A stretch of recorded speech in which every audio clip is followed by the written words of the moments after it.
अन्नू और अमर जी ऑस्ट्रेलिया से। राधे राधे महाराज जी, आपके चरणों में कोटि कोटि प्रणाम। महाराज जी, गुरु मंत्र देने का अधिकारी कौन है? गुरुदेव जिसको परिपक्व करके आदेश कर दिए वही दे सकता है, दूसरे की सामर्थ्य थोड़ी देने की।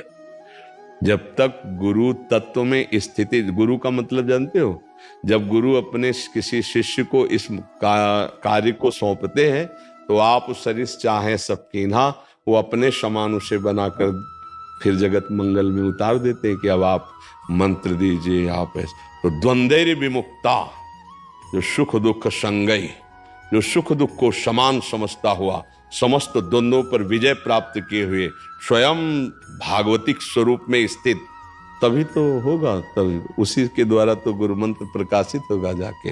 और सच्ची बात यह है कि जब हमको कहीं से भी नाम मिले तो नाम सच्चिदानंद में नाम ले ले और खूब नाम जप करे, तब हम जान पाएंगे गुरु को, नहीं बाहरी लक्षणों से नहीं जान पाएंगे। बाहरी तो पांच भौतिक रूप दिखाई देगा, बाहरी हो सकता है आपको दोष दर्शन होने लगे, क्योंकि चश्मा जैसा लगेगा वैसे तो देख पाएंगे। देखो मन सबके अंदर है, लेकिन मन का निरीक्षण परीक्षण साधक कर पाता, संसारी थोड़ी कर पाते हैं। बुद्धि सबके अंदर है, लेकिन बुद्धि सच्चिदानंद के विषय में, शास्त्र के विषय में चिंतन करने की शक्ति खो दी विषयों के चिंतन में। सबके हृदय में भगवान है, पर भगवान का अनुभव करने के लिए जो चाहिए वो है क्या? तो फिर जिन संतों को भगवत प्राप्ति हो चुकी उनकी स्थिति को तुम कैसे जान सकते हो? शास्त्र की जो सिद्धावस्था है वो भगवान के समान है। ब्रह्मविद ब्रह्मैव भवति, जानत तुम्हें तुम्हें हो जाए। तो जो अब नाम दिए, मंत्र दिए, उसको जपो तो जान जाओगे कि गुरु की स्थिति कहां है। वस्तुतः जैसे हम कई बार कहा होगा एकांतिक में, अगर आपने सुना हो कि हम तो पोस्टमैन हैं। पोस्टमैन का काम जानते हो? इधर की चिट्ठी उधर पहुंचा देना, उधर की चिट्ठी इधर पहुंचा देना, उधर का मनी ऑर्डर इधर दे देना, इधर के दस्तखत करा के उधर बता देना। तो सदगुरु हैं हमारी श्री जी, किशोरी जी, लालजू। वो पोस्ट गुरुदेव के द्वारा इधर हुआ। अब आप आए और कहे हमें दे दो, तो हम समझा कि श्री जी ने आपको भेजा है। श्री राधिका कृपा बिनु सबके मन नगम, श्री जी ने भेजा। वृंदावन आए, श्री जी ने बुलाया, हमारे सामने आए, श्री जी ने बुलाया। आपकी मांग हुई कि मुझे मंत्र दे दो, मुझे नाम दे दो। भैया उनकी वस्तु है, आपको उन्होंने भेजा है, ये ले लो। और फिर आपकी शरणागति, आपका भाव, श्री जी ये जीव आपकी शरण में है। गुरु कौन हुआ? श्री जी। अभी हमने बताया था कि अगर गुरु गुरु गुरु गुरु तो कहां पहुंच जाओगे? पहुंच जाओगे ना। वो ही सबके गुरु हैं। अब तो प्रगट में कौन हमारे सामने है? बंदो गुरुपद कंज, कृपा सिंधु नर रूप हरि। ये आपके भाव बनाने हैं। हमारा भाव बन जाता है तो पत्थर से भगवान प्रकट हो जाते हैं, और भाव न बने तो दुर्योधन के सामने भगवान है, पर वो भगवान को भी भगवान नहीं मान रहा है। तो खास बात है कि विद्यार्थी टीचर को नहीं जान सकता, टीचर का परीक्षण नहीं कर सकता। हां, टीचर के कथनानुसार चले तो एक दिन वो भी टीचर बन जाएगा, तब जान पाएगा कि मेरा टीचर किस कोटि का है। अब अभी तो प्राकृतिक बुद्धि, प्राकृतिक नेत्र तो हम कैसे समझ पाएंगे कि गुरुदेव की क्या स्थिति है, संत की क्या स्थिति है। तो हम मान करके संख्या फिर सवाल हल कर लेते हैं। मानी संख्या गुरुदेव साक्षात परब्रह्म, गुरुर ब्रह्मा गुरुर विष्णु गुरुदेव महेश्वरा, गुरु साक्षात परब्रह्म। मानी संख्या गुरु साक्षात परब्रह्म। अब जो उन्होंने बताया देखो सवाल हल हो जाएगा। मानने से, ऐसे पत्थर का टुकड़ा दे दिया है तुम्हारे भगवान है, तो उनको भगवान का साक्षात्कार हो गया। और ना मानो तो साक्षात भगवान में भी भगवान का दर्शन नहीं होगा। जैसे ये बांके बिहारी लालजू, राधा वल्लभ लालजू, राधा रमन लालजू, ये मूर्ति नहीं है, ये साक्षात प्रिया प्रीतम ही ऐसे रूप में है। ये मतलब कारीगर से नहीं आए हुए हैं, ये स्वयं प्रकट। तो आपको क्या सुख मिलता है? ईमानदारी से बताना। गए ऐसे देखा, वो जय भगवान की, चले आए, रोमांच हुआ, आंसू आई, आपके अंदर विकलता आई कि आज मैंने साक्षात प्रभु को देखा? नहीं आई। क्यों? दृष्टि नहीं है। है तो सामने बाके बिहारी लाल जी, यही वृंदावन में प्रकट हुए, निधिवन में प्रिया प्रीतम का मिलित रूप है। और भजन करो और भाव जागृत हो, फिर जाओ, फिर सामने देखो तो चिल्ला कर रो पड़ोगे, मेरे ठाकुर मेरे प्रीतम। अब ये पंढरपुर में विट्ठल भगवान विराजमान है, साक्षात विराजमान है, चल के आए स्वयं, पुंडरीक जी के घर ही तो आए। कितनों को सुख मिलता है। और उन्हीं भक्तों को तुकाराम जी, नामदेव जी, ये बड़े बड़े महापुरुष देख तो बातचीत कर रहे हैं, खेल रहे हैं साथ उनके। समझ पा रहे हो? हमारा उद्देश्य है हम किसी संत भगवान से जहां हमारी श्रद्धा बैठ जाए, नाम ले ले, मंत्र ले लो, खूब जपे, फिर हम जान जाएंगे। हो ऐसे अगर ढूंढते चले तो पूरे विश्व में ढूंढ आओ, आभूषण बनता ही मिलावट में है। शुद्ध स्वर्ण का आभूषण नहीं बन सकता। समझ रहे हो हमारी बात? ये शरीर की रचना ही मिलावट से हुई, पाप और पुण्य। जब हम इस शरीर को झांक करके देखेंगे तो इसमें कुछ सद्गुण मिलेंगे और कुछ आपको अवगुण भी मिल सकते हैं, क्योंकि रचना है ना इसकी।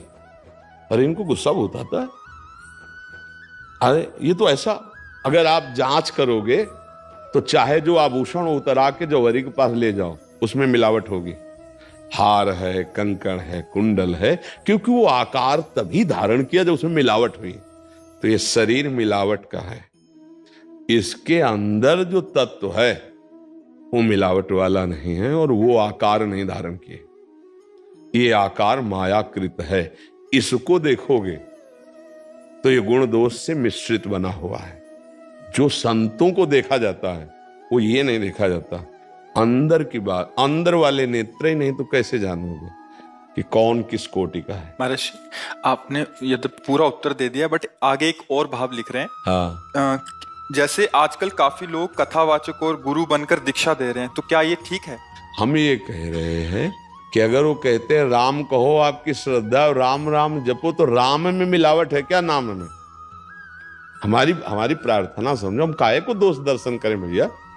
हम देखो, हमारे अगर सत्संग को आप ध्यान पूर्वक सुनोगे तो प्रश्न नहीं रहेगा। इस शरीर में मिलावट है, हमारा, आपका या किसी का, ये मायाकृत है, इसलिए सच्चिदानंद नहीं है। आप इसमें दोष ढूंढेंगे तो मिलेंगे, क्योंकि ये दोष और गुण से बना हुआ है। जड़ चेतन गुण दोष में विश्वकीन करतार। अब स्थिति जो भागवतिक है, दोनों बात समझना बहुत धैर्य से। ये शरीर मायाकृत सबका है और स्वरूप सबका चिदानंद में है, भगवदंश है। अब जो स्वरूप को भूलकर इस शरीर में आसक्त है, वो हमको कैसे शरीर राग से हटा पाएगा? क्योंकि खुद शरीर में आसक्त है। तो हम सदगुरु का जब वर्ण करते हैं तो इसकी भी चर्चा की है कि जिनके पास बैठने से, जिनके वचन सुनने से, जिनके दर्शन से हमारे हृदय में आने लगे कि जिसकी खोज थी वो तो पूर्ण हो गई। आज तक मैं जो खोज रहा था पूर्णता में, हमारे दोष हमारे सामने आने लगे, उनका त्याग होने लगे, भगवत मार्ग की तरफ आकर्षण होने लगे।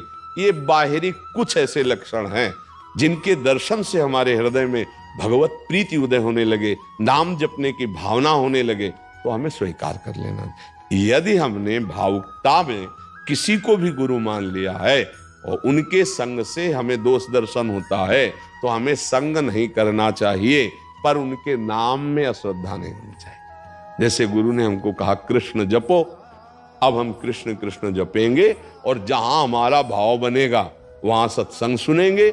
हम निंदा नहीं करेंगे, पर हम वहां संग नहीं करेंगे, क्योंकि वहां के संग से हमारा दोष दर्शन होता है। आपका कल्याण हो जाएगा, आपका मंगल हो जाएगा। कोई बोलेगा तो भगवान का नाम देगा।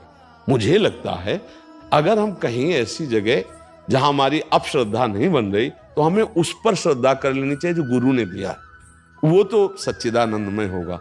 क्यों? हम संग ना करें, हम संग का आदेश नहीं कर रहे। जैसे मान लो मुझे लगा कि इनके संग से मेरे अंदर इन्हीं के प्रति गलत दृष्टि आ रही, तो इससे अच्छा हम दूरी बना ले।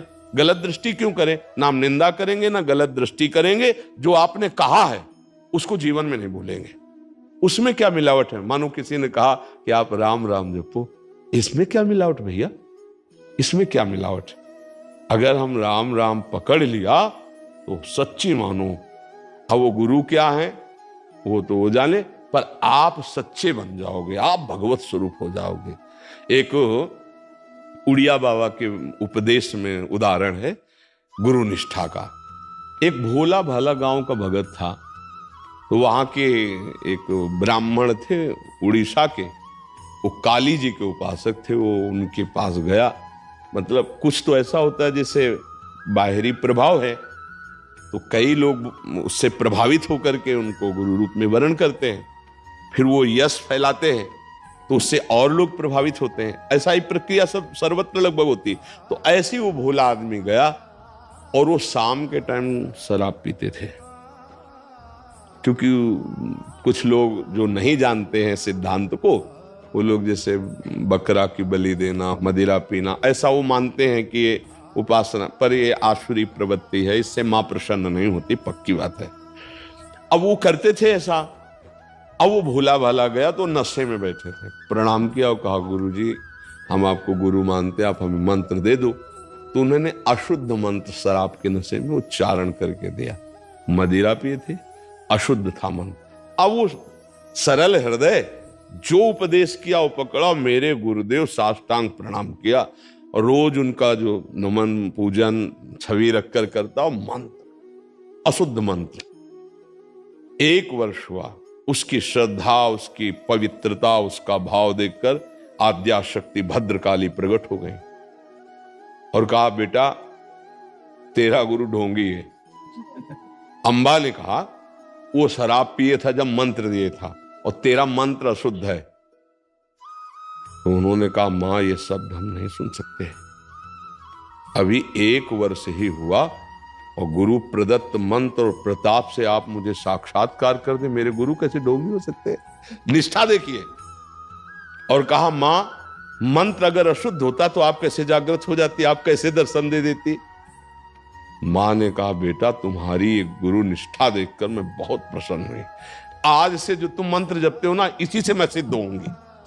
उड़िया बाबा ने कहा कि ऐसी गुरु निष्ठा कि देवी जी ने कहा इसी अशुद्ध मंत्र से अगर सिद्ध होंगी तो इसी अशुद्ध मंत्र से मैं साक्षात्कार दूंगी। मैं इतना प्रसन्न हो गई आप पे।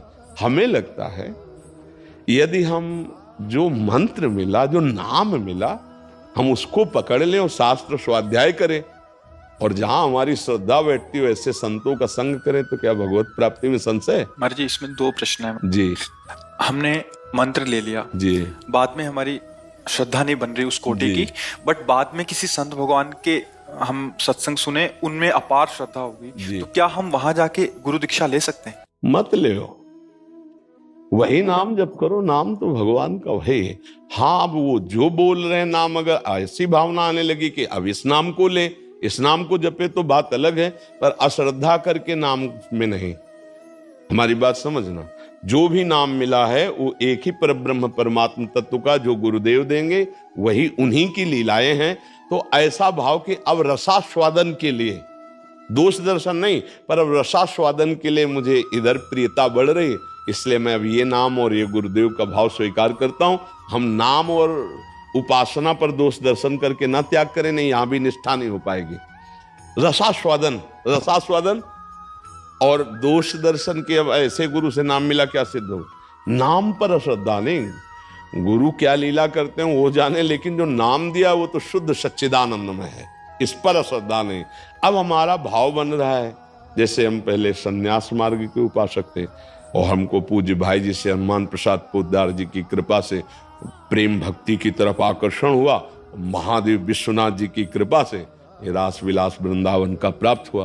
तो हम ये थोड़ी कि उन गुरु को छोड़ दिया, वो भेष छोड़ दिया, वो उपासना छोड़ दी कोई दोष दर्शन करके, नहीं नहीं, रसास्वादन के लिए क्रम से हमको यहां पहुंचाया गया। तो वो रसास्वादन एक ही गुरु हैं, जब जब जैसा भाव रस का आया वो गुरुदेव रूप धर करके हमको पकड़ते गए, आगे खींचते गए।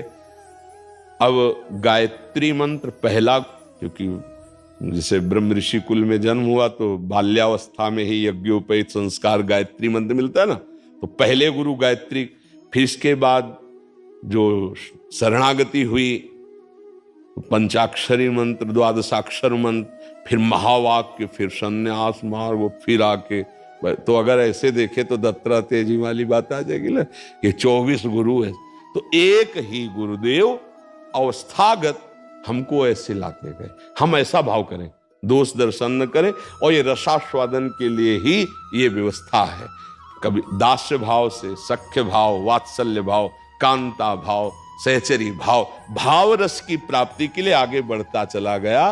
वो गुरुदेव ही रूप बदल करके आए और हमको उपदेश देते चले गए। उसमें दोष दर्शन नहीं, उसमें ऊंच नीच की भावना नहीं, तो सही मार्ग चलते चले जाएंगे। महाराज जी एक और प्रश्न है, कल हमसे बाहर किसी ने किया था, एक जो सत्संगी है उसको पता है कि उपासना पद्धति के अनुसार इष्ट देव का मंत्र लेना चाहिए, बट कुछ ऐसे जने हैं जिनको इतना ज्ञान नहीं है, गुरु बनाना है, कृष्ण में प्रीति है, ठाकुर जी में प्रीति है, बट राम मंत्र मिल गया, बाद में पता लगा राम मंत्र दे दिया गुरुजी ने। तो इतनी जानकारी तो उपासक को करनी चाहिए।